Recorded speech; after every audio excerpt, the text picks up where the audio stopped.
My name is Eddie, and I recently moved back into my childhood home on the outskirts of town. I'm a simple man of routine and order.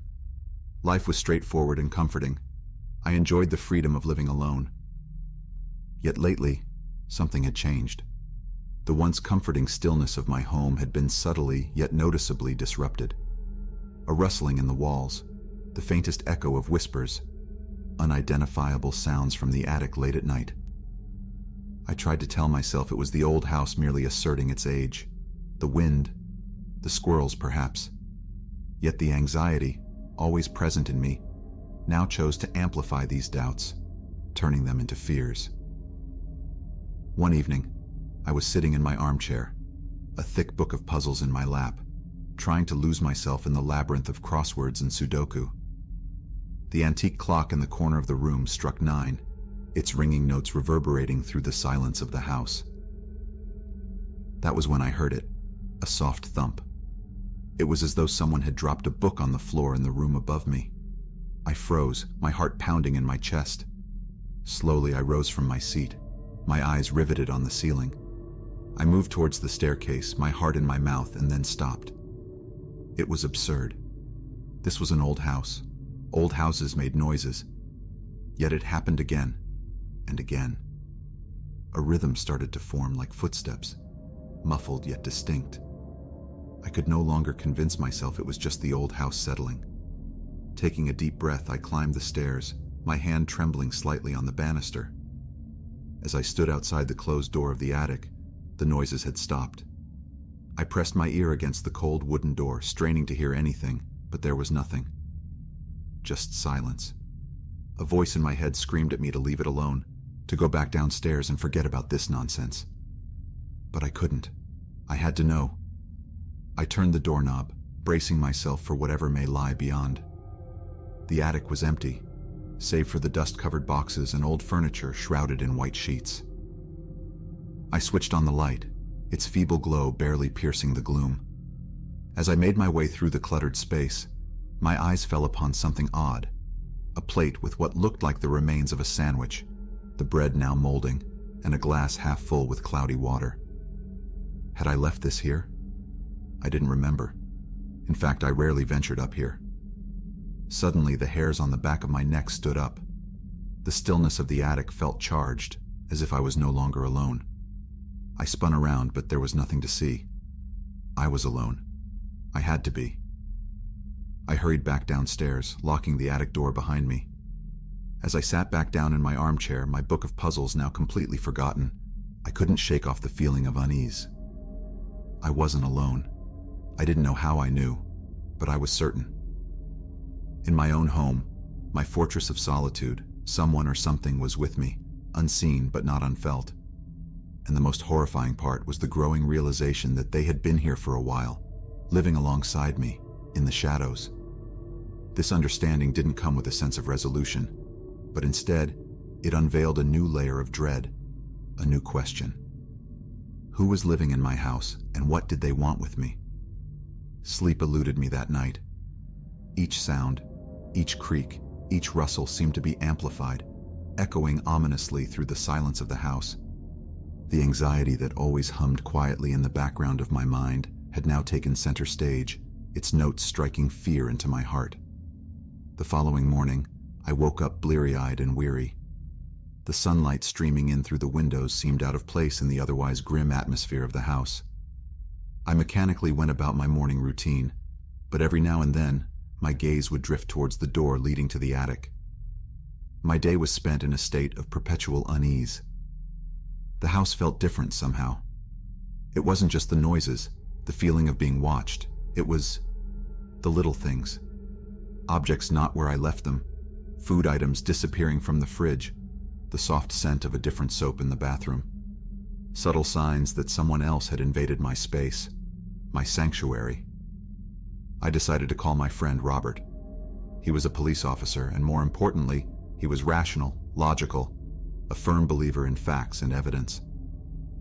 Robert and I went back a long way, all the way to the quiet, tree-lined streets of our small hometown. He was always the stronger, braver one, even as a child, while I was the quiet, introverted kid who preferred the company of his books. Robert was the boy who climbed the highest trees and was always the first to plunge into the nearby lake every summer. His father was a police officer, and his mother, a dedicated nurse. The sense of duty and responsibility that they instilled in Robert was evident from a young age. I remember him playing cops and robbers with an unyielding sense of justice, always fighting for what was right, even if it was just a game. As we grew older, our paths diverged. I moved to the city for college, losing myself in the world of literature and philosophy. Robert, on the other hand, stayed close to home, enrolling in the local community college while working part-time at his father's precinct. His childhood dream of becoming a police officer never waned. A few years after college, I moved back into my family home seeking solitude and peace. Robert, however, was thrust into the chaos of criminal investigations and night patrols. He was the protector, the guardian of our small town, while I was the silent observer, the chronicler of mundane life. We had always kept in touch, our bond remaining strong despite the differences in our lifestyles. Robert was my connection to the outside world, my link to reality. He had a way of grounding me, of calming my anxious mind with his pragmatic approach and unwavering logic. When the strange occurrences began in my home, it was Robert I needed to turn to. I knew he would dismiss my fears as the product of an overactive imagination, but I required someone to restore my faith in the normal, the predictable. "Eddie, you're just spooked. It's a big old house," he said over the phone, his voice brimming with reason. "You're letting your anxiety play tricks on you. Relax." "But Robert, I found a plate of food in the attic. I didn't put it there, I swear," I protested. He was silent for a moment. "Okay, look," he finally said. "I'll come over tomorrow. We'll check the house together, top to bottom. Happy?" Relief washed over me. "Yes, thank you, Robert." As the day faded into night, I tried to distract myself with a book, but the words seemed to swim in front of my eyes, the suspenseful plot failing to grip me as it usually would. My mind was elsewhere, in the shadows of the house, in the hushed whispers that seemed to float through the walls. And then, as I was about to retire for the night, I heard it. A soft, muffled giggle, like that of a child, followed by a quick patter of feet. It seemed to come from the hallway outside my bedroom. The sound was so unexpected, so chilling, that I froze, my heart hammering in my chest. I mustered the courage to open the bedroom door, half expecting to see a figure disappearing around the corner. But there was nothing. The hallway was empty, bathed in the soft, silvery glow of the moonlight filtering in through the window. As I crawled back into bed, I couldn't shake off the feeling of terror that had wrapped itself around me. I was no longer just an anxious man living in a house. I was an anxious man living in a house with an unseen entity, an intruder who could be anything, anyone. And I was afraid, more afraid than I'd ever been. My only comfort was the knowledge that Robert would be here tomorrow, that he would help me unravel this mystery. Little did I know then that tomorrow would only bring more questions, more fear, and no answers. When Robert arrived the next morning, the house was unnaturally quiet. The eerie silence seemed to drape itself over us as we began our inspection, our footsteps creaking ominously on the wooden floor. Robert was thorough, professional. He checked each room meticulously, his experienced eyes scanning for anything out of the ordinary. But the house, my house, offered no secrets. It stood silent, as though mocking our futile efforts. The unease that had settled within me started to churn as we climbed the stairs towards the attic. The attic was just as I had left it the previous night, dust-laden and filled with an air of neglect. Robert's gaze fell on the plate with the decaying sandwich and the half-filled glass of water. He frowned, picking up the plate and examining it. "Eddie," he said, his voice serious, "this is odd, but there could be a reasonable explanation. Maybe you brought it up here and forgot." "No, Robert," I said, my voice trembling.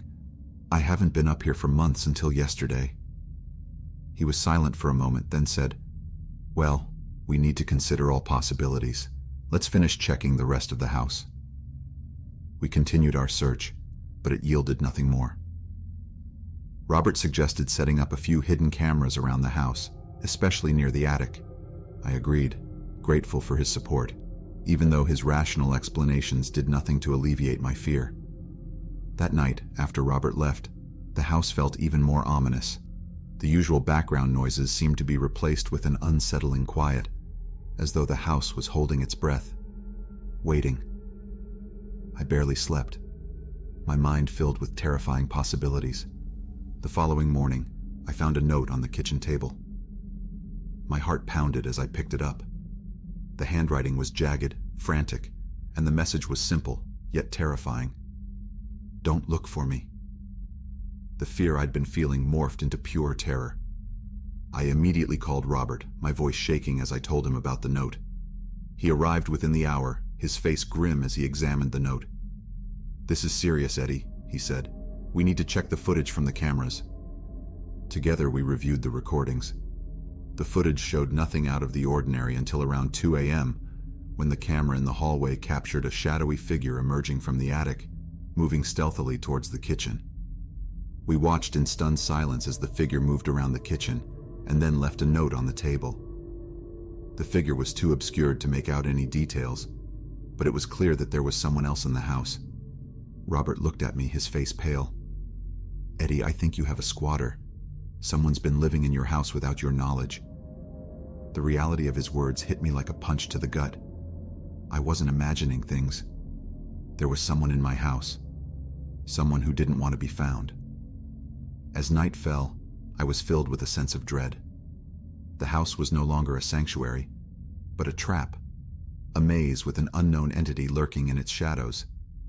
And the chilling note was a warning. A threat from the unseen person who had turned my life into a living nightmare. I was living with fear. Fear of the unknown. Fear of the unseen. And I had no idea how to escape it. The following days were filled with an unbearable tension. Every creak, every whisper of the house felt like a veiled threat. Robert had escalated the situation to his superiors, and they had launched an investigation. But as the days turned into a week, there were no leads, no progress. The person remained an enigma, an unseen terror that haunted my every waking moment. Even sleep provided no respite, filled with nightmares of unseen predators lurking in the shadows.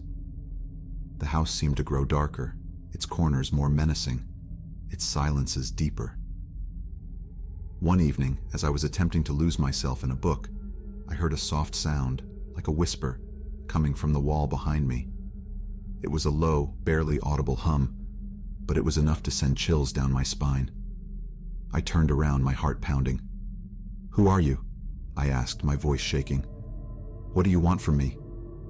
There was no answer, only the silence of the house, a silence that now felt sinister. Days turned into weeks, and the investigation hit a dead end. My unwelcome guest had left no traces, no clues. The hidden cameras picked up nothing unusual. The note remained the only tangible proof of their existence. The terror I felt gradually morphed into a hollow emptiness. I was living in a house that was no longer mine, sharing it with an entity I knew nothing about. I was a prisoner in my own home, trapped by my own fear. One morning, as I was aimlessly wandering around the house, I noticed something odd. One of the paintings in the hallway was askew. It was a small, insignificant detail, but in my house, nothing was insignificant anymore. I moved closer, my heart pounding. Behind the painting was a small, hidden door, barely noticeable. I had lived in this house for years growing up and had never noticed it. I reached out, my hand trembling, and pushed the door open. Inside was a small room, barely a few feet wide. It was empty, save for a small mattress, a few personal belongings, and a collection of food wrappers. The realization hit me like a physical blow.